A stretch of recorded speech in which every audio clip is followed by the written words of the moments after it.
Hello, আসসালামু আলাইকুম। সবাইকে আমার এই ছোট্ট ব্যালকনি শুভেচ্ছা।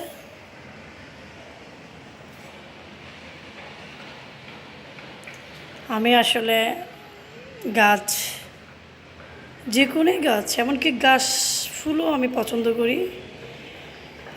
আমার এই নতুন সদস্য হচ্ছে এই টবটা হচ্ছে আমার নতুন সদস্য। আমার অনেকগুলো গাছের মধ্যে এই গাছটা হচ্ছে আমার নতুন সদস্য। এটা আমার এক ফ্রেন্ড আমাকে দিয়েছে। ঘাস প্রজাতির একটা লতাবাহার, লতানো গাছ। এটা হচ্ছে এক ধরনের ঘাস। এটা আমার ফ্রেন্ড শিবলু ভাই আমাকে দিয়েছিল।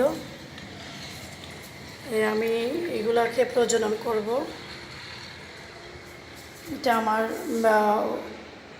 মানি প্ল্যান্ট, অনেকটা বড় হয়েছে। আমার এমনই মানি প্ল্যান্ট অনেকগুলোই আছে। এটা একটা মিষ্টি আলুর লতা। মিষ্টি আলু লতা আমি আমার একটা জায়গা থেকে এনেই আমি ছাদে করেছি। ওখান থেকেই এই লতাটা আমি পাতাবাহার হিসাবে ইউজ করি সৌন্দর্যের জন্য। তো এগুলো আমার প্রত্যেকটা প্ল্যান্ট। আমি আমার টেরাকোটাকেও আমি এভাবে সাজিয়েছি। আমার টেরাকোটা আমি এভাবে সাজানো, আমি এটাকেও সাজাবো। এই ফ্রি যে সিঁড়িটাকেও আমি সাজাবো খুব তাড়াতাড়ি। তো আমার এই টেরাকোটাটাকে আমি এভাবে সাজিয়েছি। আমি এগুলো আমার জ্যাব্রিনা প্ল্যান্টস, জ্যাব্রিনা দিয়ে আমি এগুলো সাজিয়েছি। প্রত্যেকটাতে আমি জ্যাব্রিনা প্ল্যান্ট দিয়ে, মানি প্ল্যান্ট দিয়েই আমি সাজিয়েছি। অ্যান্ড আমার কিছু ক্যাকটাস দিয়েছি। আর বন্ধুরা, এগুলো আমার নিজের হাতেই করা টবস। এই টবগুলো আমি নিজের হাতেই করেছি। টবগুলোতে আমি জাস্ট সিমেন্ট আর ছিঁড়া কাপড় চোপড় দিয়ে করেছি এগুলো। এটা এক একটা আমার পটের মতো আমি জ্যাব্রিনা প্ল্যান্ট দিয়ে করেছি। আর এই টবগুলো, তো এটা একটা ব্যাংকে আমি একটা লতানো আলু গাছের লতাই করেছি, এখানে দিয়েছি জাস্ট সৌন্দর্যের জন্য।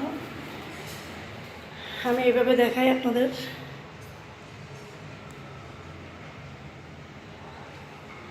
আসলে গাছ খুবই পছন্দ আমার, তাই আমি যেভাবে পারি, যেখানেই পারি, আমি গাছ ওভাবেই করতে পছন্দ করি।